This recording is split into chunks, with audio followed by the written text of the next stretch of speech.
Chapitre 10. Représailles. Certains rendent un culte aux anciens dieux, d'autres servent la lumière. Moi, je vais seul. Je suis Grimalkin. J'assistais à cette scène en silence, impuissante, tandis que la colère montait en moi. Le Kretsch ôtait à la Lamia toute possibilité de revenir. Wynne ne connaîtrait pas une après-vie de sorcière morte. Elle était envoyée à jamais dans l'obscur. Quand le Kretsch eut achevé son repas sanglant, il nous lança. Bientôt ce sera votre tour, vos jours sont comptés. Ton cœur m'appartiendra, Grimalkin. Tel est le destin de ceux qui s'opposent à mon maître. Je vous tuerai tous, répliquai-je. Chacun de vous périra par ma main. Dispersez-vous, fuyez. Je vous pourchasserai jusqu'aux extrémités de la terre, j'en fais le serment. Le Kretsch et le mage se contentèrent de rire, et les sorcières se joignirent à eux dans une sauvage cacophonie de caquettements et de gloussements. Il était temps de leur opposer un langage qu'ils puissent entendre. Aussi, déliant le cordon du sac de cuir, j'en tirai la tête du malin. Je la brandis par les cornes de sorte que tous la voient au-dessus des remparts. Regardez bien celui qui vous honorez, celui que vous servez. Il va payer pour vos actes, et il vous en tiendra pour responsable.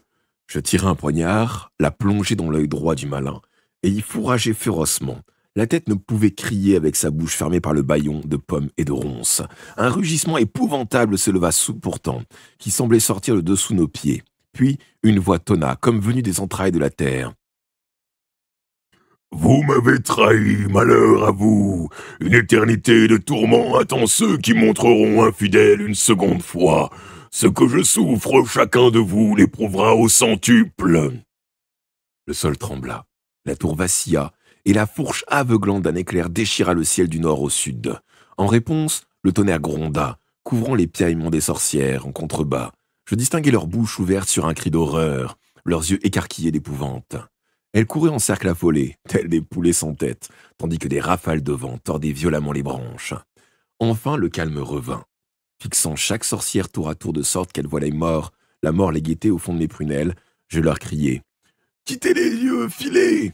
Demain soir, à 7 heures, je remonterai sur les remparts. Si je détecte votre présence dans le bois, je crève son deuxième œil à votre maître, est-ce clair ?» Personne ne me répondit, pas même le Kretsch ni le mage barbu. Tête basse, ils tournèrent les talons et s'enfoncèrent lentement sous le couvert des arbres. Thorn me regardait rayonnante. « Eh bien » s'exclama-t-elle, « vous leur avez coupé le sifflet ?» J'acquiesçai la mine sombre. « Oui, mais pour combien de temps ?» Un son noir s'écoulait de l'orbite du malin. Je lui crachai à la figure avant de remettre l'horrible tête dans le sac. « Si la voie est libre demain soir, nous partirons, » dis-je. « Serons-nous plus en sécurité ailleurs ?» fit Thorn sceptique. « Là n'est pas le problème, fillette. Sans la Lamia ailée pour nous rapporter du gibier, nous finirons par mourir de faim. D'autre part, nos ennemis reviendront, encore plus nombreux. On ne peut soutenir un siège indéfiniment. » Elle grimaça. « Où irons-nous ?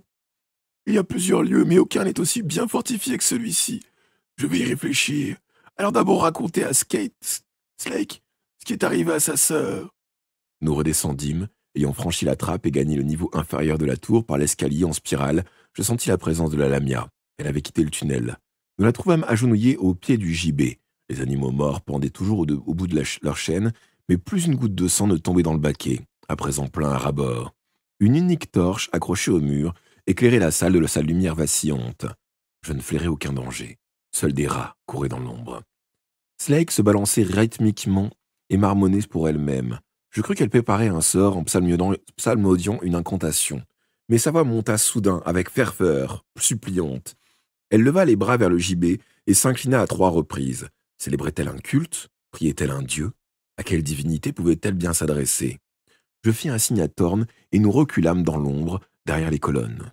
« Laissons-la accomplir son rituel, » chuchotai-je. « Nous lui parlerons quand elle aura terminé. »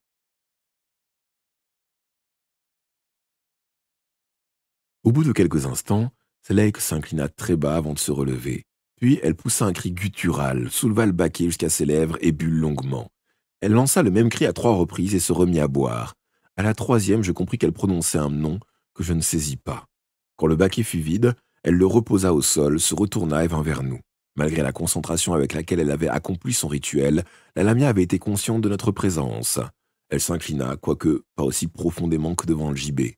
Le devant de sa robe était imbibé de sang. Curieusement, son visage me parut moins humain qu'auparavant, quand elle était avec nous, sur le chemin de ronde. Ses yeux brûlaient d'une lueur sauvage, sa bouche semblait une plaie rouge, comme dévorée de l'intérieur par ses propres dents. « J'apporte de mauvaises nouvelles, dis-je doucement. Votre sœur est morte avec vaillance en combattant le Kretch. La créature a été sans pitié et lui a dévoré le cœur. » Aucun frémissement d'émotion n'altéra les traits de la lamia.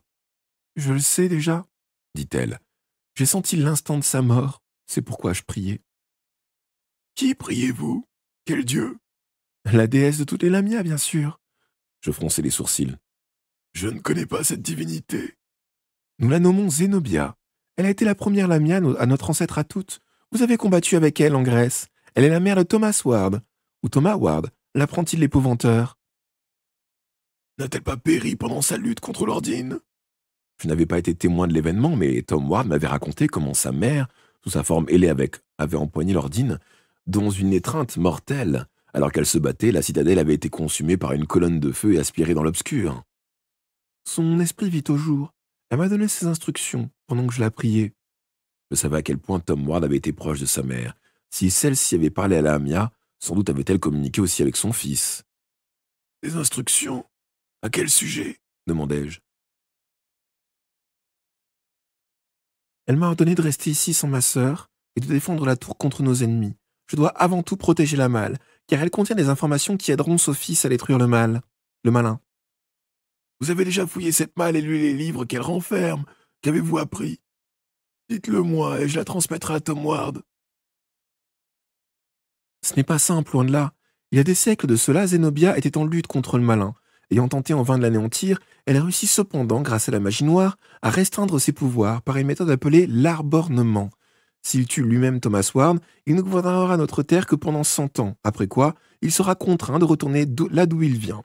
Mais si pour ce faire il recourt au service d'un de ses enfants, le fils ou la fille d'une sorcière, son règne n'aura pas de fin. Il lui reste aussi une troisième voie, qu'il réussisse à convertir le garçon à l'obscur, et il régnera également jusqu'à la fin du monde. Slake marqua une pause avant de reprendre.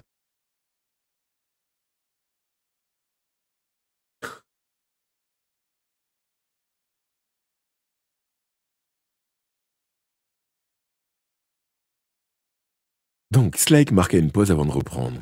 Zenobia pense qu'en étudiant la façon dont fonctionne l'abornement, son fils repérera un détail qui lui a échappé. Un point faible du malin, peut-être, une faille qui nous permettrait d'agir de façon inédite et efficace. La mère de Tom avait agi avec discernement. Sans cette limitation de ses pouvoirs, le malin aurait tué Tom Ward depuis longtemps. Je le soupçonnais d'espérer encore convertir le garçon à l'obscur. Certes, l'apprenti avait dévié lentement dans cette direction, obligé de se compromettre par un recours à la fiole de sang et une alliance avec des sorcières. Mais la haine du malin envers Tom et sa soif de vengeance, elle est telle qu'il rechercherait à le tuer aussitôt qu'il serait libéré. « Si vous restez dans cette tour, s'inquiéta Thorn, comment survivrez-vous sans nourriture ?»« Je chasserai, répondit la Lamia. Ma sœur et moi espérions apprendre tout ce dont nous avions besoin, puis quitter ce refuge sous notre forme humaine, pour apporter nos connaissances à l'apprenti. À présent, tout a changé. Ce que nous cherchons dépasse nos capacités de compréhension. Bientôt, le garçon devra revenir ici pour consulter lui-même les livres. Le processus qui me redonnera ma forme sauvage est entamé. Pendant quelques semaines, je me contenterai du sang et de chair de rat. Dès que mes ailes auront poussé, je m'élèverai dans le ciel pour traquer des proies plus importantes, des bêtes principalement, et peut-être aussi les meurtriers de ma sœur. » J'acquiesçai avant d'ajouter. « Seul, comment défendrez-vous la tour ?»« Au début, ce sera difficile, mais j'y réussirai. Dès que ma métamorphose sera achevée, ils n'oseront plus attaquer, et le Kretch est trop gros pour pénétrer dans les tunnels. » « En ce cas, mieux vaut que Thorn et moi quittions cet endroit tant que c'est encore possible. » J'ajoutai avec une grimace. « Je ne partage pas votre goût pour les rats. »« Partirez-vous tout de suite ?»« Pas avant demain soir. Je ferai d'abord le tour du chemin de ronde en brandissant la tête du malin. En représailles pour la mort de votre sœur, je lui ai crevé un œil. J'ai juré de lui crever le deuxième si nos ennemis restaient embusqués alentour. J'espère que les sorcières auront fui le bois. Nous pourrons ainsi parcourir une bonne distance avant d'être pris en chasse. Où irons-nous m'interrogea Thorn.